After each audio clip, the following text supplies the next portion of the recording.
नमस्कार दोस्तों, स्वागत है आपका आपके अपने यूट्यूब चैनल अन्वित शिक्षा पर। आपको आपकी स्क्रीन पर दिख रहे हैं विद्यापति जी, तो आप देखकर ही समझ गए होंगे कि आज हम करने वाले हैं क्लास 12 अंतरा काव्यखंड विद्यापति के पद के इम्पॉर्टेंट क्वेश्चन आंसर। इस वीडियो में हम कवर करेंगे इस चैप्टर के सारे इम्पॉर्टेंट क्वेश्चन आंसर, ना सिर्फ एनसीईआरटी के बल्कि जो एक्स्ट्रा क्वेश्चन बन रहे हैं इस चैप्टर में वो भी। इसके अलावा दोस्तों, अगर विद्यापति के पद की व्याख्या वाला वीडियो आपने मेरा अभी तक नहीं देखा है तो आप उसे ज़रूर देखें। आप इस वीडियो के डिस्क्रिप्शन बॉक्स में जाकर विद्यापति के पद की व्याख्या का जो वीडियो है उसका लिंक वहाँ से ले सकते हैं। तो चलिए हम शुरू करते हैं अपने इम्पॉर्टेंट क्वेश्चन आंसर्स। तो हम करने वाले हैं विद्यापति के इम्पॉर्टेंट क्वेश्चन आंसर। पहले हम करेंगे शॉर्ट आंसर टाइप क्वेश्चन से शुरू। आपका पहला प्रश्न, कविता पद में कवि विद्यापति के अनुसार नायक और नायिका कौन है? तो इसमें आपके नायक हैं श्री कृष्ण और नायिका हैं राधा जी। शब्दों का शब्दार्थ लिखें। मन भावन यानी आकर्षक, इकसरी यानी अकेली और कातर यानी दुखी। विद्यापति की कुछ महत्वपूर्ण कृतियां बताएं। कृतियां यानी कि उनकी पुस्तकें, उनकी लिखी किताबें। कीर्तिलता, पुरुष परीक्षा और भू परिक्रमा, और एक कीर्ति पताका भी दोस्तों इनकी काफ़ी इम्पोर्टेंट किताब है और काफ़ी फेमस किताब है वो कीर्ति पताका। कीर्तिलता, कीर्ति पताका आप याद कर सकते हैं। अगला प्रश्न, शब्दों के पर्यायवाची लिखें। ये तो निहायत ही आसान प्रश्न है। नया, नेत्रलोचन, छीन यानी झपटना, जग यानी संसार या दुनिया। आगे चलेंगे। यही नहीं डैश भेल सावन मास, रिक्त स्थान को पूरा करें। यही नहीं सही असहा दुख रो भेल सावन मास, यानी कि सावन के महीने में जो है वो नायिका को अपने प्रियतम से अलग रहने का जो दुख है वो नायिका नहीं सह पा रही हैं। अगले प्रश्न पे चलेंगे। दूसरे पद में कवि ने किसका वर्णन किया है? दूसरे पद में कवि ने ऐसी नायिका का वर्णन किया है जो जन्म जन्मांतर से अपने प्रियतम के रूप का पान करके भी अपने आप को अतृप्त ही महसूस करती है। तीसरे पद में कवि ने किसका वर्णन किया है? तीसरे पद में कवि ने नायक के वियोग में अतृप्त ऐसी विरहिणी नायिका का वर्णन किया है जिसको अपने नायक के वियोग में प्रकृति के आनंददायक दृश्य भी कष्टदायक लगते हैं, यानी अच्छे नहीं लगते। प्रथम पद में कवि ने किसका वर्णन किया है? प्रथम पद में कवि ने नायक के वियोग में अतृप्त नायिका का वर्णन किया है। प्रथम पद में क्या विशेष है? क्या विशेष है? सबसे पहले तो इन पदों की भाषा जो है वो मैथिली भाषा है और वियोग रस है। कवि की भाषा में लयात्मकता, काव्यात्मकता और भावात्मकता है, और प्रथम पद जो है वो छंद युक्त है। राइट, भाषा आप जरूर याद रखें, भाषा मैथिली भाषा है और इन पदों में वियोग रस है। दूसरे पद में क्या विशेष है? दूसरे पद में पथ परस, सुवनहा, सुनल में जो है वो अनुप्रास अलंकार है। इसके अलावा वियोग रस है, मैथिली भाषा है और एक छंद युक्त पद है। अगला प्रश्न, जन्म अवधि हम रूप निहाल नयन न त्रिपित भेल, पंक्ति का अभिप्राय क्या है? उपरोक्त पंक्ति में राधा यानी कि जो नायिका है वो अपनी सखियों से बात करती है और कहती हैं कि मैंने अपने पूरे जीवन अपने नायक श्री कृष्ण के रूप को निहारा है, परंतु मेरी जो प्यास है वो अभी तक नहीं बुझी है। अर्थात जो सच्चा प्रेम होता है उसमें व्यक्ति को कभी भी तृप्ति अनुभव नहीं होती। मनुष्य हमेशा ही अतृप्त महसूस करता है। अपने प्रियतम को निहारना, उनसे बातें करना हमेशा ही अच्छा लगता है, इसलिए सच्चे प्रेम में कभी भी तृप्ति नहीं होती। आगे चलेंगे। सखी है कि पूछसी अनुभव मोहे, सेह प्रीति अनुराग बखानी तिल तिल नूतन होए। प्रस्तुत पंक्तियों में जो राधा जी की सखियां हैं वो उनसे उनके अनुभव के बारे में पूछती हैं, उनके प्रेम के अनुभव पूछती हैं। तो राधा जी कहती हैं कि हे सखी, मुझसे मेरे अनुभव के बारे में क्या पूछती हो? मैं जितनी बार अपने अनुभवों के बारे में बताऊंगी उतनी बार वे पल पल मेरे लिए नए होते जाएंगे। अर्थात सच्चे प्रेम के अनुभवों का वर्णन नहीं किया जा सकता। इकसरी भवन पियू बिनारे, मोहि रहलो न जाए, सखी अनकर दुख दाऊ रे, जग के पति आए।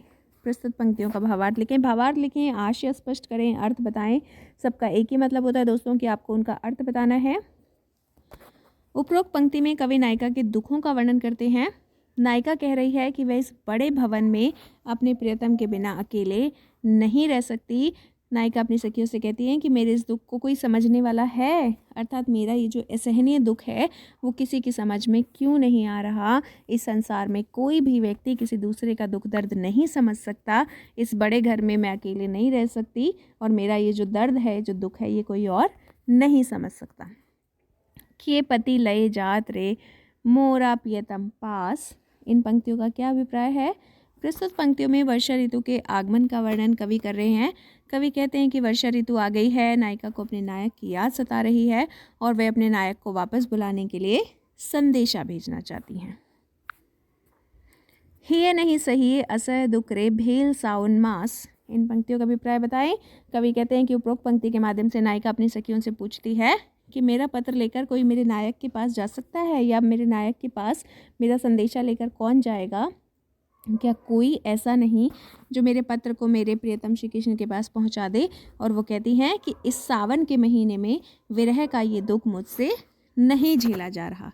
हिये नहीं सहिए दुख रे भेल सावन मास। हिये कहते हैं हृदय को, यानी कि मेरा जो हृदय है वो इस दुख को नहीं सह पा रहा है। सावन के महीने में विरह का ये जो दर्द है ये मुझसे नहीं सहा जा रहा है।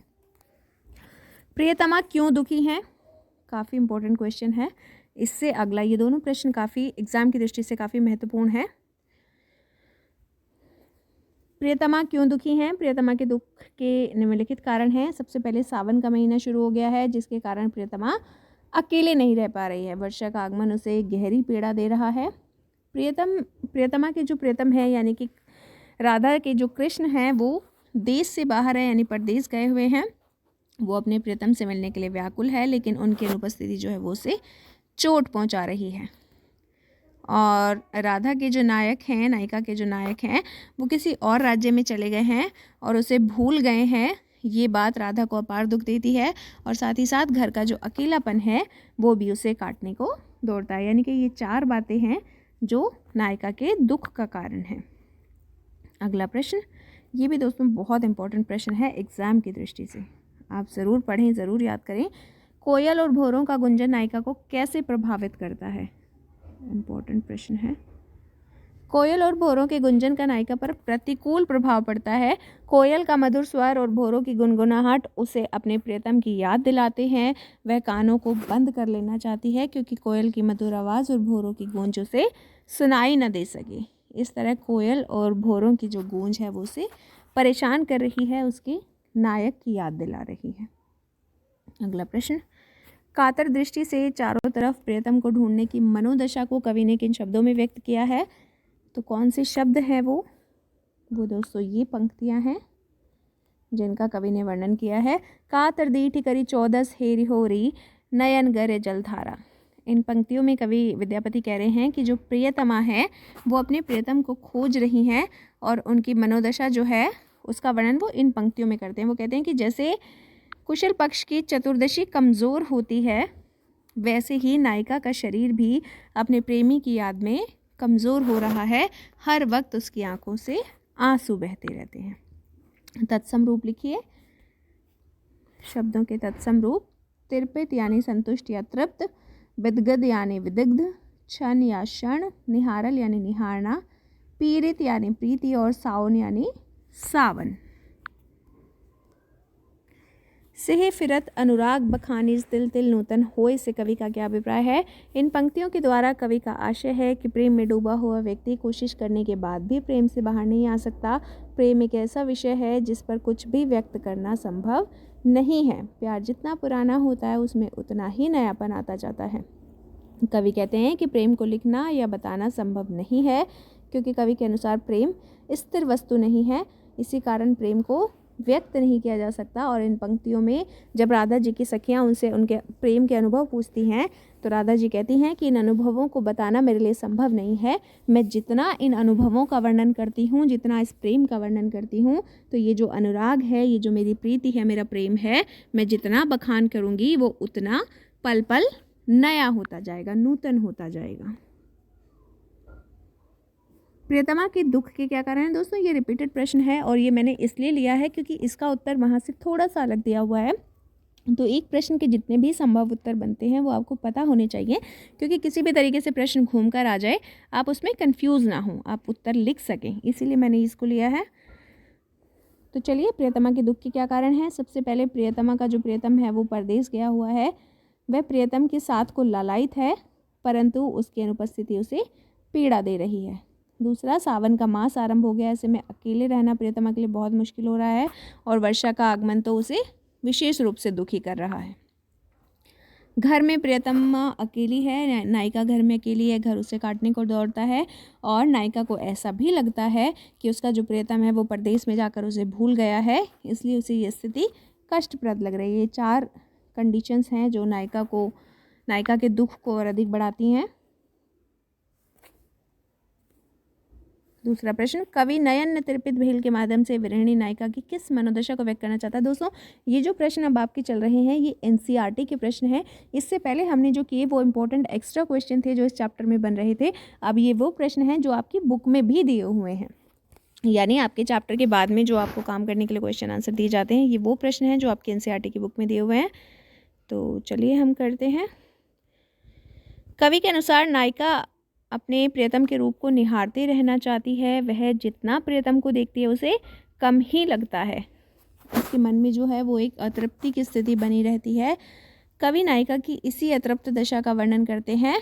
वे कहते हैं कि नायिका अपने प्रियतम से इतना प्रेम करती है कि उसकी सूरत को सदैव निहारते रहना चाहती है।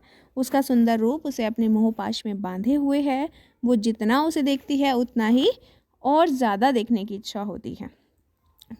नायिका जो है वो अपनी स्थिति का वर्णन भी नहीं कर सकती। जो वस्तु स्थिर हो उसका वर्णन तो किया जा सकता है, लेकिन प्रियतम का जो सलोना रूप है वो पल पल बदलता रहता है। इसलिए नायिका का जो आकर्षण है वो प्रियतम की ओर लगातार बढ़ता रहता है और इसी कारण नायिका को कभी भी तृप्ति का एहसास नहीं होता। अगला प्रश्न, नायिका के प्राण तृप्त न होने के कारण को अपने शब्दों में लिखिए कि क्यों वो तृप्त नहीं हो पाती। नायिका अपने प्रेमी से अतुलनीय प्रेम करती है। वह जितना प्रेम रूपी सागर में डूबती है उतनी ही अपने प्रेमी की दीवानी होती जाती है। वह प्रियतम के रूप को लगातार निहारते रहना चाहती है। वह कहती है कि राधा कहती हैं कि मैं जन्म जन्मांतर से कृष्ण के रूप को निहार रही हूँ, उसे देख रही हूँ, लेकिन मेरी जो तृप्ति है वो शांत होने के स्थान पर और बढ़ती चली जाती है। इसका कारण वो प्रेम को मानती हैं। उनके अनुसार प्रेम जितना पुराना होता है उसमें नवीनता का समावेश उतना ही अधिक होता चला जाता है। दोनों में प्रेम के प्रति प्रथम दिवस जैसा ही आकर्षण है, अतः नायिका को तृप्ति का अनुभव नहीं होता। उनके अनुसार प्रेम जो है वो एक ऐसा भाव है जिसका वर्णन करना संभव नहीं है। संसार में कोई भी प्रेम को वर्णित नहीं कर सकता, व्यक्त नहीं कर सकता। प्रेमी का साथ नायिका को कुछ समय के लिए सांत्वना तो देता है परंतु तृप्ति का अनुभव नहीं कराता। अगला प्रश्न, सेहे फिरत अनुराग बखानिए तिल तिल नूतन होए से लेखक का क्या आशय है। प्रस्तुत पंक्तियों में कवि जो है वो प्रेम के विषय का वर्णन करते हैं। उनके अनुसार प्रेम ऐसा भाव है जिसके बारे में कुछ भी कहना या व्यक्त करना संभव नहीं होता। प्रेम में पड़ा हुआ व्यक्ति दीवाना होता चला जाता है, प्रेम में डूबता चला जाता है। प्रेम पुराना होने पर भी नए के समान लगता है क्योंकि प्रेमियों में एक दूसरे के प्रति आकर्षण और प्रेम प्रगाढ़ होता है। कवि के अनुसार प्रेम कोई स्थिर चीज़ नहीं है जिसमें कोई परिवर्तन ना हो। स्थिर वस्तु का बखान करना तो सरल है, परंतु प्रेम ऐसा भाव है जो समय के साथ पल पल बदलता रहता है और यही कारण है कि कवि कहते हैं कि प्रेम का वर्णन करना बहुत कठिन है और जितना आप अपने प्रियतम को निहारेंगे वो उतना ही अधिक प्रेम में नवीनता आती चली जाती है।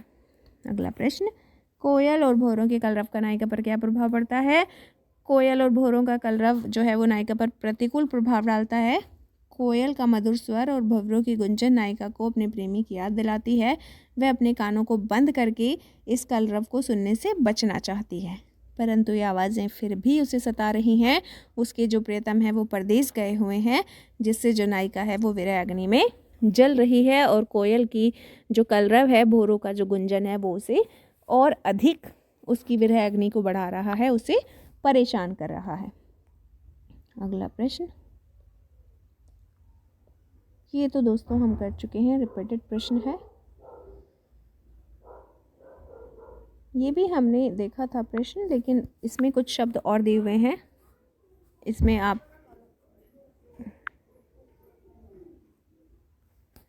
इसे हम दोबारा से कर लेते हैं। तत्सम शब्द बताने हैं। तृप्त यानी संतुष्टि या तृप्त, क्षण यानी क्षण, विदगद यानी विदग्ध, निहारल यानी निहारना, प्रीति यानी प्रीति, सावन यानी सावन, अपजस यानी अपयश, छिन यानी क्षीण या कमज़ोर, त्योहार यानी तुम्हारा और कार्तिक यानी कार्तिक। निम्नलिखित पंक्तियों का आश स्पष्ट करें। इकसरी भवन पिया बिनु रे मोहि रहलो न जाए, सखी अनकर दुख दारुण रे जग के पति आए। प्रस्तुत पद में जो नायिका है, उनका जो पति है वो परदेश गया हुआ है और वो घर में अकेली है। पति से अलग होने पर विरह जो है वो उसे इतना सता रहा है कि अपनी सखी से कहती हैं कि पति के बिना मुझसे इस घर में अकेले नहीं रहा जाता। और फिर वो कहती हैं कि सखी, संसार में ऐसा कौन मनुष्य है जो किसी अन्य के कठोर दुख पर विश्वास कर सके, यानी कि किसी की जो दर्द है, किसी का भी जो दुख है वो कोई दूसरा व्यक्ति इस संसार में नहीं समझ सकता, और मुझसे मेरे प्रियतम के बिना इस घर में अकेले नहीं रहा जाता। अगली पंक्तियाँ। जनम अवधि हम रूप निहारल, नयन न तिरपित भेल, से हो मधुर बोल सुनावही, सुनल श्रुति पत परस न गेल। इन पंक्तियों में जो नायिका है वो कह रही हैं, कवि जो है वो नायिका की अतृप्त स्थिति का वर्णन कर रहे हैं।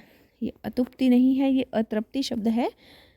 नायिका कहती हैं कि मुझे अपने प्रेमी के साथ बहुत लंबा समय हो गया है, परंतु अभी भी उन्हें जो है वो तृप्ति का अनुभव नहीं होता। वह जन्मों से अपने प्रियतम को निहार रही है, परंतु हर बार उसे उन्हें देखने का और अधिक मन करता है।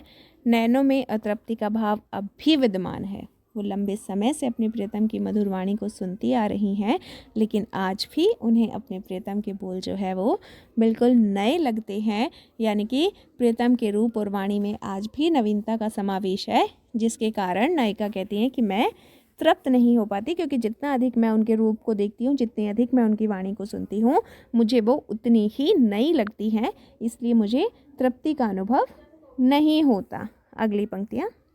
कुस्मित कानन हेरि कमलमुखी मूदि रही दू नयान, कोकिल कलरव मधुकर धुनि सुनि कर दई झापई कान। प्रस्तुत पंक्तियाँ में नायिका प्रेमिका के हृदय की दशा का वर्णन कवि ने किया है। कवि कहते हैं जब इसमें दोस्तों वसंत ऋतु का वर्णन कवि ने किया है कि जब वसंत ऋतु आती है तो जो पेड़ हैं उन पर नए नए पत्ते आने लगते हैं, पौधों में फूल आने लगते हैं, तो नायिका को जो है वो ऐसा प्राकृतिक वातावरण अच्छा नहीं लग रहा, उसे ऐसा वातावरण अच्छा नहीं लग रहा जो संयोगकालीन हो, यानी जो प्रेम का वर्णन करे, प्रेम को प्रदर्शित करे, क्योंकि वो स्वयं वियोग की अवस्था में है। उनका प्रियतम उससे दूर है, बाहर गया हुआ है, उसे छोड़कर चला गया है। तो वसंत के कारण जो वन विकसित हो रहा है वो नायिका को अच्छा नहीं लग रहा, और ये नायिका की विरह अग्नि को और बढ़ा रहा है। अतः जो कमल के समान सुंदर मुख वाली राधा जी हैं, वो अपने दोनों हाथों से अपनी आंखों को बंद कर लेती हैं, क्योंकि वो इस प्राकृतिक सौंदर्य का जो दृश्य है वो उसे नहीं देखना चाहती, क्योंकि वो विरह अग्नि में जल रही हैं, इसलिए प्रकृति का जो सौंदर्य है वो उन्हें अच्छा नहीं लग रहा। इसी तरीके से जब कोयल कूकने लगती है, भंवरे गुंजन करने लगते हैं, तो नायिका वो जो है वो अपने कानों को बंद कर लेती है, क्योंकि इनका मधुर स्वर उसे उसके प्रियतम की याद दिलाता है। आगे चलेंगे अगले प्रश्न पर। दोस्तों ये है आपका अपना चैनल अन्वित शिक्षा। लाइक करें, शेयर करें और सब्सक्राइब तो ज़रूर करें। अगर वीडियो पसंद आया है तो अपने दोस्तों के साथ, साथियों के साथ, क्लासमेट्स के साथ ज़रूर शेयर करें। इसके अलावा न सिर्फ हिंदी के लिए बल्कि आपके दूसरे सब्जेक्ट के लिए भी इसी तरह के इंपॉर्टेंट नोट्स, क्वेश्चन आंसर के लिए, आप अपनी CBSE से आने वाले अपडेट्स के लिए, क्वेश्चन पेपर के लिए, उनकी आंसर कीज़ के लिए, मॉडल टेस्ट पेपर के लिए, मीन्स आपकी एग्ज़ाम रिलेटेड सभी तरह की अपडेट्स के लिए आप अन्वित शिक्षा को ज़रूर सब्सक्राइब करें। Thank you guys.